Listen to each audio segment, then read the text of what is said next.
Hello and welcome back to another episode of Gaming the System, the podcast where three intersectional feminists examine gaming and games through a feminist lens. I'm your host for today, I'm Jem, and I'm here with my friends Alex and Matt. So before we get started, if you want to support us, you can subscribe to our Patreon at patreon.com/gaming the system for some exclusive content. Or you can send us a one-off donation via PayPal to our email address, wearegamingthesystem@gmail.com. Before we start, I wanted to give you a quick content warning because this episode includes discussion of death, grief, and loss. If that's not for you today, then look after yourself and skip this episode.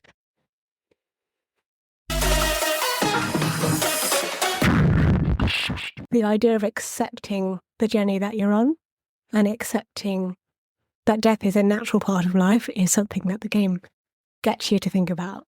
And I haven't come across anything like it since. It's interesting to wonder about these as almost digital ghosts, memorabilia, a time gone past. My two main characters in World of Warcraft probably no longer exist. And so they only exist in my screenshots and in my memory. I like being able to appreciate the art of something like grief and death in gaming, but I need to be careful what I let properly into my soul because I am intensely empathetic. So I'm like a suffering sponge. In our last episode on this, we talked about death as a mechanic and how death works in games from the sort of practical perspective as a gamer. But today, we wanted to delve into this topic a little more deeply and look at how games help us to face grief, remember what's gone and make sense of endings. So we're probably going to talk a bit about Spiritfarer and Edith Finch and explore how games turn loss into something which might help us navigate our way through this inevitable part of the human condition. Firstly, I wanted to ask, do you think that there are more games exploring grief and loss in emotionally mature ways? It's an interesting question. When you think about the history of gaming, most games were limited by the technology as to the stories they could tell. As technology for gaming has evolved and games have become more cinematic, there's been more scope to tell stories that bring up topics like death and grief and loss in a more nuanced way that tells a story. It's an interesting one to think about because there probably are games from the start of gaming that perhaps touch on those ideas, but I can't bring one to mind that's solely about managing grief and loss. Death happens in a lot of games, as we know, and we discussed this in the sort of first half, like about when your character dies or when your character kills lots of enemies and things like that. That's very common within the gaming world. But the processing of the human emotion of grief is a more modern development within the gaming landscape. I don't know how you feel about it. I think that it is part of the latest generation of adults where therapy is far more common. Yeah. Emotional awareness and intelligence is more commonly accepted and understood. That is mostly good, but it can lead to some dreadful therapy session kind of writing. And then I realized that it wasn't my fault that he died. It was out of my control, and I've blamed myself for this entire time. They say the lines that go, yes, this is our emotional crescendo, where they realize it wasn't the bad guys, the true enemy is ourselves. And it's very easy to fall into that trap of talking about the thing rather than showing you the thing and you interpreting it and coming to conclusions about the raw thing that is presented in front of you. And then you can have your philosophical conversations about that, which is all you can do with death, really. You can't argue your way out of it. It's just there, and people have been arguing about it forever. Games like The Last of Us Part 2, a death is the cause, the foundation of a character's behavior throughout the game. And we have to go, is that good? Is it bad? Is it right? Is it wrong? And there isn't a right answer to that. Death in the latest God of War, even all the God of War games actually, is from, it's Kratos' family dying in the original series. So that was his response of violence and anger. Then his wife dying in the first one, and the journey through grief of going to the top of the mountain, going on a journey in response to a death. Then there's Freya, who gets wrapped up in vengeance and rage. So those are more extreme ways of death. A really interesting death that I'm excited to see what happens with is Brock and Sindri. Yeah. Because Sindri is a wonderful, like, you could write him off as quite a minor side character, but the intensity of his little bits when he's talking about he can't be alone and he needs Brock. And there's a fabulous bit where he goes down to find the ring. It's really strange because the camera just zooms in on his face and he goes all the way down this mine shaft into the darkness and the light starts flickering and he mines it out. And then he finds the ring and then he comes back up and joins the other people. And after Brock dies, you see that must be his experience of life when he's alone. And he can't bear being alone. And now that Brock's dead, it has broken out this really raw, unshaped awfulness and pain. That kind of reacts to death doesn't need to be put into words for it to be a really powerful, potent thing. Where the best writing is done is where the situation is created and it's more about what isn't said than what is said. And you need, in order to write emotionally, to unlock your potential of using death and grief and emotional impact, having your emotional intelligence and variety is critical. It makes you a better writer. There are definitely more instances of writers exploring death. And as with most things, a few people do it excellently, but a lot of people are doing it well. And I think that's good progress. Yeah. I mean, we've definitely seen an increase in games that are dealing with this topic. We struggle, I think, to count the number of games that are built on the idea of a dead wife or a dead daughter or other loved one who, as the motivating factor for the male protagonist. There's probably thousands of games that use that, even if the game itself doesn't overtly deal with the concept of grief and the emotional fallout of death. That's still the motivator, the revenge, the anger, the frustration. Quite a common trope within film and video games, using that kind of death as a plot device for the revenge mission or the motivator for male characters. I think it's very common. Yeah, we've talked about it a couple of times on the pod. in the past. But yeah, we definitely have seen an increase in the topic being covered in games. The death positivity wave, where there was an increase in dealing with the emotional process around death. There's also been studies into how video games can help people process grief and work through grief. We saw a rise in gaming during the pandemic, which was a time of grief and a time of death for many of us, or the fear of death. It was just all around us. And I think it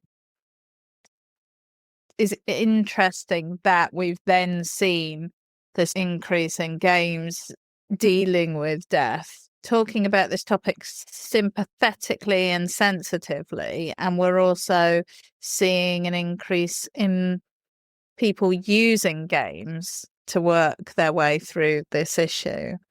Like Spiritfarer, where you're guiding dead souls to the afterlife, or I'm playing Cozy Grove at the moment, and that's all about a little girl who helps ghost bears find peace on a little island. And then you've got things like What Remains of Edith Finch, where we look at the various deaths throughout her family and spoiler alert, ultimately her own demise. How do we feel that those games are actually making grief a sort of interactive process? Are they making it something that we play with rather than avoiding? What are your thoughts on that? I think that, as in life, the good games that centralize grief is that it's not a binary thing. You're not someone dies and then you're in grief solidly in one state of mind for, even though it might feel like it's going to go on forever, you're going through a spectrum of experiences all time. And in games like, say, Hellblade, for example, and there's a game called Banishers, which is made by the same people who make Vampire.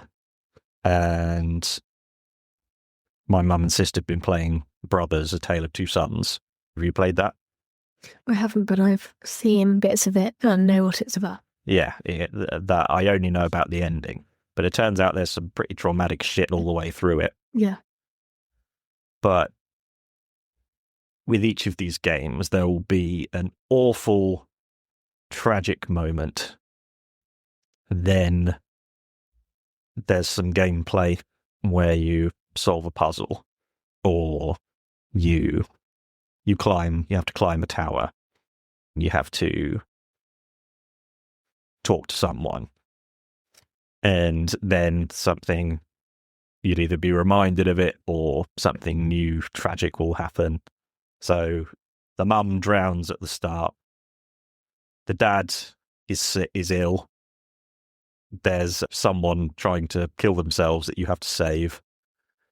And so just these punctuations of grief. Extreme grief is a punctuation.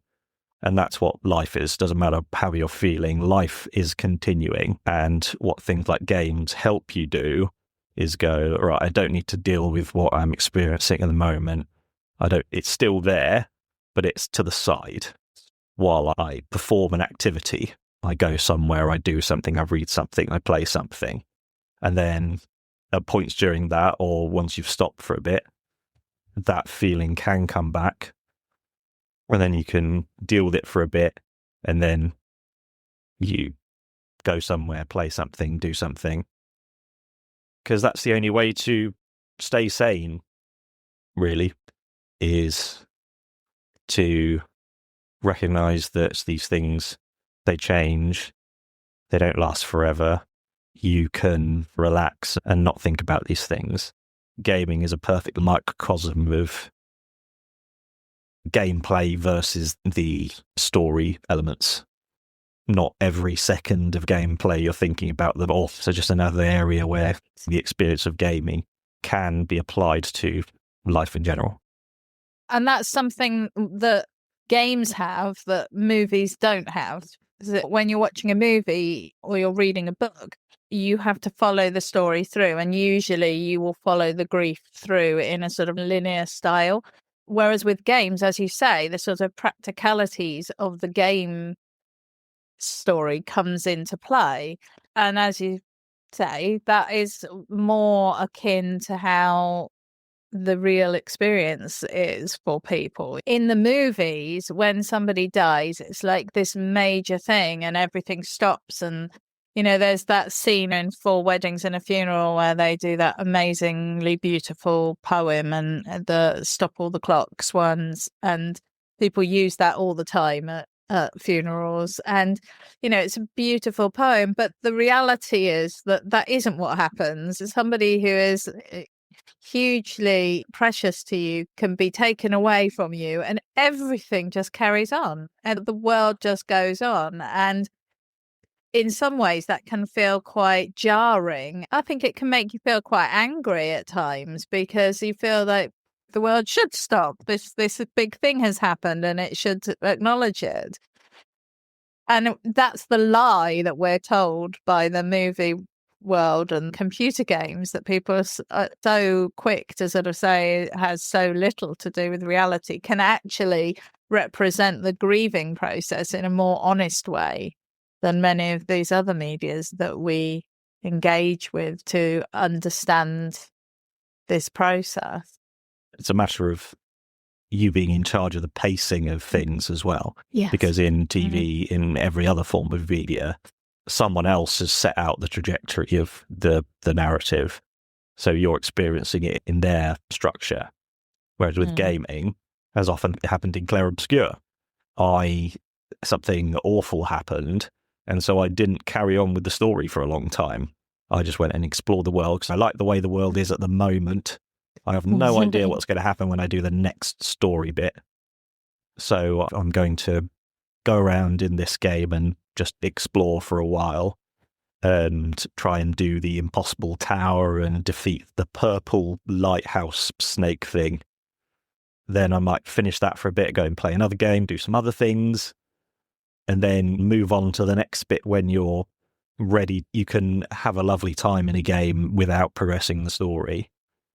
And that's so important, to just have some safe activities, enjoyable activities that you can go and just do for as long as you feel like. And that's something that games offer differently. Especially in a game that has a very heavy storyline, that has these kind of very emotionally challenging moments. It shows a understanding of humans, really, to put that in, to recognize the need for that emotional break. It reminds me of what you were saying last time, Alex, about when you lost your horse. In Ghost of Tsushima. Yeah. I definitely didn't want to carry on for a good day. I was just like, I can't. It's gone. It's a very good game. But I was thinking, actually, while I've been talking, about Journey, which came out quite some time ago now on the PlayStation 3. Absolutely no dialogue in it whatsoever, so you're kind of piecing together your own narrative from the way you interpret what's going on. And to this day, it remains, I think, one of my favourite games I've ever played. I had a very emotional experience with it. I think it, on some levels, almost quite spiritual. I think it really deals with the idea of acceptance of grief and acceptance of the idea that we're all going to die. There's one part in particular where you reach a sort of inner sanctum and you get shown all of these glyphs that you've discovered on the walls. You realise that what they're sharing is your journey from the beginning of the game up to the point you've reached now, and then beyond to where you will ultimately finish. It depicts it in a way where it's like this is the journey that you are on. Sometimes people will join you and help you out. Other times you won't have people with you. But it will get really challenging and hard. And it'll be a really difficult climb to the top right at the end, a real struggle. But at the end there will be light and beauty. And I think it represented to a lot of people the idea of passing on, or maybe even getting reborn, which is a strong message throughout the game as well. It moved me to tears. And at the time I was a lot younger. I can't remember exactly how old I was, but it's the first game I cried. I sobbed while playing. I'd never had such a strong emotional reaction to essentially a game with no words whatsoever. I thought, this is the journey of life. I'm going to get some help and I'm going to do it. And we're going to reach the summit of that mountain. That's what we're actually aiming for. A lot of things kind of happened all at once. At the beginning of the game, you don't really know what the goal is. There's no quest, no text on the screen. You're just following these lovely sand ribbon creatures, thinking, oh, is this nice? I wonder where they're going. You don't really have any idea that you are in this sort of cyclical process of being born and dying over and over. I guess at that point you suddenly realise, oh, this is the journey I'm on. I'm the one in the pictures here. It's sort of a big light bulb moment. And then you realise that the next thing you've got to do is to try and climb the big mountain that you've been looking at the whole of the game, and how difficult that's going to be. But that second half of the game is a lot colder and darker, and it feels scarier and more difficult because it's not bright and sunny anymore. It seems like a real uphill battle. And you start getting frozen. Your cloak that you used to fly gets frozen, so you can't fly anymore. I think it almost represents the winter of your life. In a way, it's very sort of seasonal in that way as well. There's so many layers to it. It's really a wonderful game. And the amazing score by Austin Wintory, of course, had a big part to play in triggering my emotions. If you sit and think about it, I'm sure there's many more layers that you could unwrap while you're playing Journey. But I think the idea of accepting the journey that you're on and accepting that death is a natural part of life is something that the game gets you to think about. And I haven't come across anything like it since. And they stay with you, don't they? Those Definitely. kind of experiences and games. Do you feel that it's helped to prepare you for those moments? I think it's definitely helped me to think when things are feeling like a real struggle, or I'm in a particularly dark place mentally, I'll be like, this is just the winter part of Journey. There'll be someone along to help out. I've got to find those people. And eventually I'll make it out of the cult and keep going again and get up and keep trying. And I don't think of it every time. But it is, in the back of my head. You've got to take a step back and think, things feel really terrible at the moment, but it will change. Like Matt was saying, there's always an ebb and flow. So I think it helps manage that. Do you think that death in games means something different depending on the genre? If you're looking at death in a narrative game, roguelikes, or I don't know, RPG style games, do you feel that death means something different in each of those games? I think it can do. It definitely paints a different picture in terms of the context. So for something like a roguelike, like Returnal, for example, and I think there's a very similar one coming out soon by the same developer called Saros, where essentially every time you come back stronger and you keep everything that you collected on each run, and you basically level up your character. The more you die, you become stronger and stronger. So in that way, I think you could look at death as a fresh start, but with extra. You build up like knowledge as you go and experience as you go. And it's not a failure. It's something to keep building on. In that genre, it's definitely more of a tool for getting through the game and beating the game. mostly all of them use death as the fundamental game mechanic. You kill enemies. And if they either the way that they approach like permadeath stuff, like narrative death stuff, can be quite jarring if done poorly, if death is treated irreverently through the rest of it. In branching narrative games that are bold enough to let characters die permanently, that's where it can be used. And games where it makes you feel the emotion of it. And again, God of War did a great job of that, with Fenrir dying in the opening moments of the first game, and that being devastating. And then you kill all manner of things throughout the rest of it. Those moments where it narrows it down and makes it far more interesting. And it just feels like whether the game developers want or care to put that into their games, it's not always appropriate, it's not always fun. Because with me, I find it's better for me to think about positive things. It's far, far too easy for me to think about negative things and then to think of an even more negative spin on them. Yeah. I treat it as sort of like I've got the things I think, the things I feel, and the things I choose to believe. I love philosophizing about things, and I love art, and I like being able to appreciate the art of something like grief and death in gaming, but I need to be careful I let properly into my soul, because I am intensely empathetic. So I'm like a suffering sponge.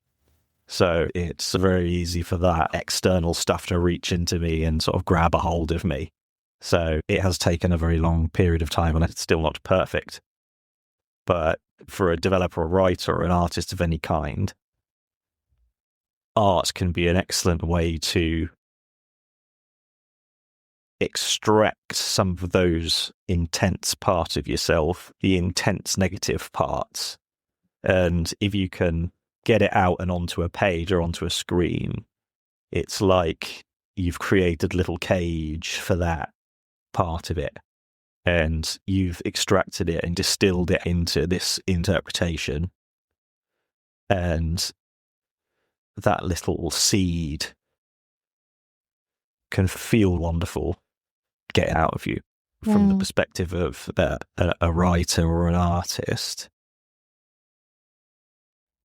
it feels fantastic when you write grief or death into your story and it has a massive emotional impact on gamers, because that is just like with music, is when you see a crowd of people singing your song back at you, you go, all of these people have connected with that feeling. Yeah. I'm feeling. That's where art therapy is so incredibly useful.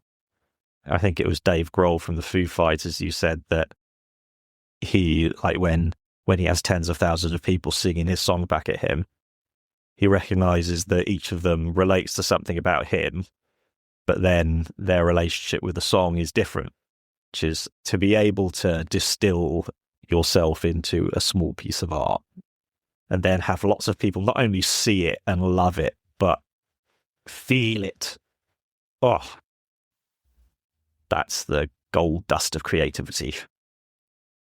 There's so many thoughts that I had when you two have been talking about this, and there's so many different tangents that I want to ping off into, but I'm going to be good and I'm going to stick to the questions. I'll stick to the plan. So I wanted to take it slightly different, well, not different, but sidestep from where we are, get a little less serious, perhaps. I'm just wondering about the idea of persistence and digital ghosts. when we game, we have save games for the most part, or you might take screenshot, effectively photos of your characters. I used to take screenshots quite a lot when I was playing World of Warcraft, and I have quite a few of my characters from that time. And it's interesting to wonder about these as almost digital ghosts, memorabilia, a time gone past. My two main characters in World of Warcraft probably no longer exist. And so they only exist in my screenshots and in my memory. Do you like the idea of digital ghosts? Or It's a really cool phrase. Did you come up with that? Yeah. That's It's really very cool. Oh, did you actually? Yeah.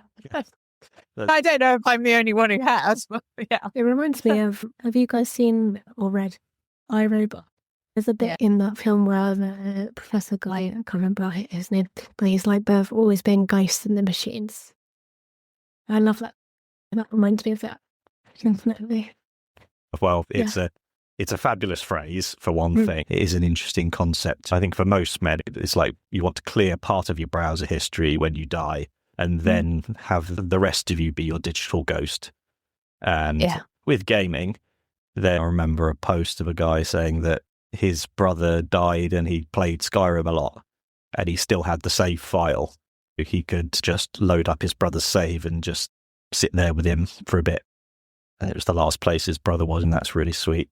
Oh, That's lovely. Personally, I've changed my relationship with mementos and just holding on to things in general, because I'm a bit of as with my thinking, I tend to hoard things. But then the more you do that, the more overwhelming the amount of things become. And then you lose the richness of them because all of a sudden they're just a folder on your computer and a load of pictures that you never look at, but they're just there. When I prefer nowadays to go, right, I'll remember the best bits of this. I'll remember the most important parts. And then just the journey of it. I've played Spider-Man 2 4 times in the last 2 months. And of the entire first playthrough, I didn't realise that Miles can go invisible. Wow. Which is kind of a core part of his game set. I've played it 4 times, and there are tons of bits where I could tell you word for word and shot for shot what happened. But there are so many other parts that I would struggle to remember to tell you. That doesn't matter to me because I have the impression the way it made me feel. But the truth is that 99% of things that you keep in terms of notepads or images or whatever doesn't improve your experience of the present and looking back on it. That's my perspective, personally. It's interesting to think about because in terms of screenshots and stuff, I don't have a bank of them saved. I have some videos saved via social media when we used to be able to directly share them to Facebook or Twitter. When those memories come up, I get back to my life at that particular moment and how I felt playing that game. The most interesting thing about digital ghosts and memories is when I get reminded of games from much earlier times in our digital lives. Things on Windows 95. I'll see like a random video on the internet of like Encarta or something silly like that. And it will have all the sound effects and like the music and like the way the window looked and how the mouse moved. It conjures for me like old childhood bedroom, the massive computer on the desk and the dial-up internet. I connect a lot more to memories through sound. I find the sounds of old games, you know, things like The Sims, like the very first Sims, or like, did you ever play Cat and Babies? Yeah. Yeah, stuff like that. Like silly games like that. There were a couple of like Feminist, I talked about them, the educational ones that my mum used to buy from Feminist. Stuff like that just reminds me of being a little girl and playing with my sister on the computer and mum saying, I need to make a phone call, can you get off the internet or whatever else? but it just very clearly conjures a time when I was in a very different place in my life. Technology then was a real exciting thing to explore. To be able to do that independently, sitting without anyone supervising as well, was just like, especially within COT, it was basically, because I love to learn things, I was just like, look around and learn things and hear excerpts of oral histories and speeches from President Kennedy or whatever else, random stuff, which isn't technically gaming, but it's the early explorations of technology that are really, like, impactful, I think, for me. The memories of how things have evolved since then, but also how new everything felt as we were dawning into that digital age, because we're very much, I think, some more than others, are kind of straddling the time before technology and the time after technology as we know it now. It's just really interesting to think about. It's sort of like a digital memory lane, really, isn't it? I agree with you, Matt. I'm a terrible hoarder. I feel like if I give them up, I'm going to suddenly lose my connection to those memories. But I don't actually think that is true. And I have lost things. I had my computer hacked many years ago, and I suspect it was a ransomware attack, which I spotted because I saw the files disappearing off my hard drive. They just happened to be in the folder at the time.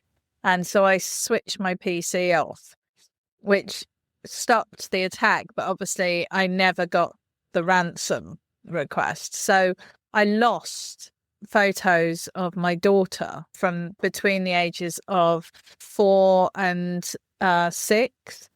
These were photos I'd taken with my digital camera, which I only used for special occasions, and holiday photos. I lost a load of work as well and all sorts of stuff. And it was really traumatic. For years afterwards, I found it really upsetting. I was like, I don't remember the photos that I've lost. I've lost the photos and I can't remember what they are. But I think what it did do eventually, once I got over that, was I realized that the memories are still in my head. I don't need those photos. I still had those moments. It is useful for me to have those screenshots there occasionally, because looking at them does just help trigger that memory and go like, oh yeah, I remember that. I remember that time we did this. So do you think the idea of digital ghosts and memorabilia is just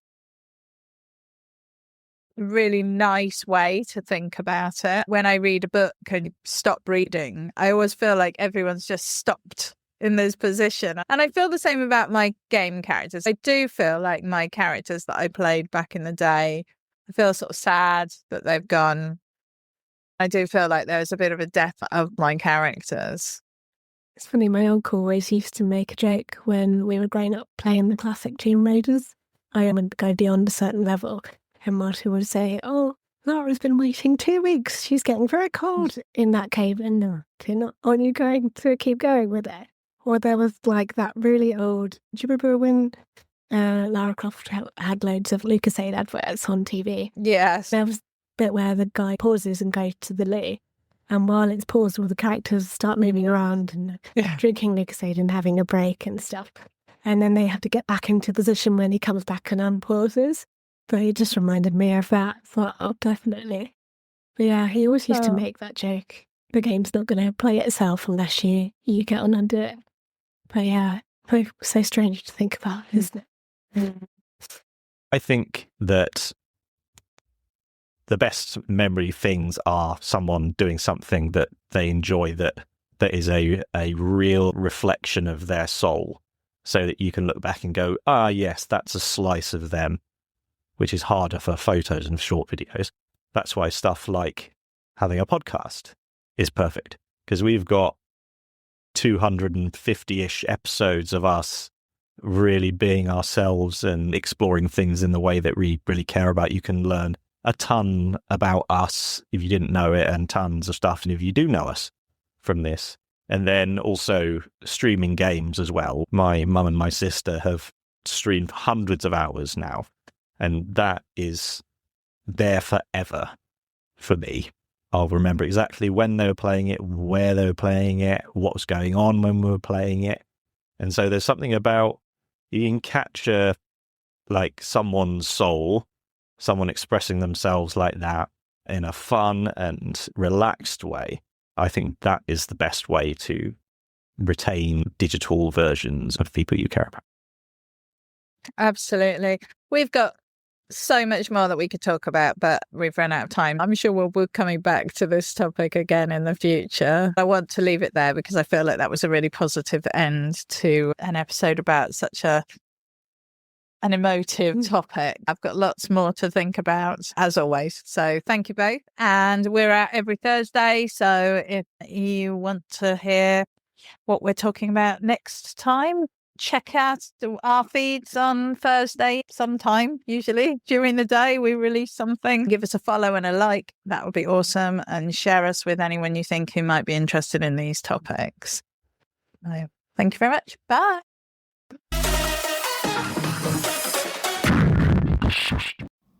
We hope you enjoyed that episode of Gaming the System. If you want to support us, you can donate to us through our PayPal by sending it to wearegamingthesystem@gmail.com if you want to send us a one-off donation. If you want to donate to us monthly, you can subscribe to our Patreon at patreon.com/gamingthesystem. Until next time, bye-bye.